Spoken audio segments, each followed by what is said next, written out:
Candy from ancient times could be wrapped or not. Unwrapped candy could be dirty, ruined by insects, or spoiled sitting in the sun. Local candy could be wrapped with leaves, beeswax, or at least placed in pots, animal skins, or baskets. Packaging using candy wrappers preserves aroma and flavor and makes shipping easier. The problem was appropriate materials and know-how to preserve the candy. Papyrus in Egypt could have been used. Paper was created in China during the Han Dynasty, perhaps in the first century CE, but it took a few centuries to migrate to Eurasia. The first evidence of paper wrapping was in Cairo in 1035. The longer the distance, the greater the need for protection. This was particularly true at sea. The solution could be to ship ingredients in sealed pots or baskets made of reeds and wooden barrels. With the Bronze Age came bronze containers. From there, containers were made from metals, eventually including tin, around the 18th century. Then the tin can soon after 1800, which made packaging airtight.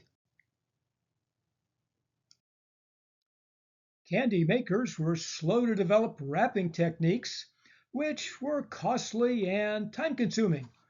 The major reasons for wrapping were sanitation, such as dirt, insects, parts, heat, moisture, time, and droppings from rats and other pests, which could spoil the products. It also improved marketing as the wrapping could be colorful and flashy. At the turn of the 20th century, vendors were selling candy from handcarts. They could sell on trains, at state fairs, movie theaters, or any street corner. The young Thomas Edison started by hawking candy on trains. These were unlikely to be wrapped in any form except to lug the candy to the sales spot. Most candy companies kept their decisions under wraps, but progress was made before the 20th century. Cadbury sold Valentine candy in heart-shaped boxes and wrapped chocolate Easter eggs.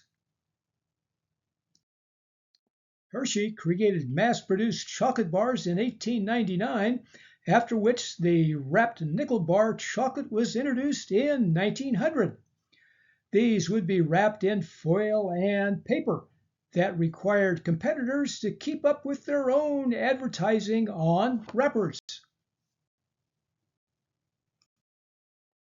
Tootsie Rolls are chocolate taffy candy manufactured in the U.S. since 1907, the first penny candy to be individually wrapped. Founder Leo Hirschfeld was the immigrant son of an Austrian candy maker, and he started a small shop in 1896 in New York City, using his daughter's nickname, Tootsie. They are more popular than ever, and the company produces some 65 million bars a day. Candy wrapping machines appeared in the 20th century, beginning with wrapping gum and stick candies. Wax paper and foil were used, joined by cellophane by the 1920s. Major companies like Hershey developed their own machines and procedures. A polio outbreak in 1916 led to the criticism of unwrapped candy for being dirty and potentially germ-infested. Automation progress was sporadic. Hershey continued to hand wrap Hershey's Kisses in 1935, granted in the middle of the Great Depression when any job was a big deal. By the 1950s, small individually wrapped candies meant convenience and, with automation, inexpensive.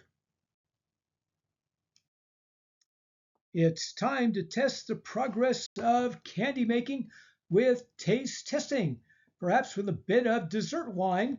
next time on Food History and Mystery.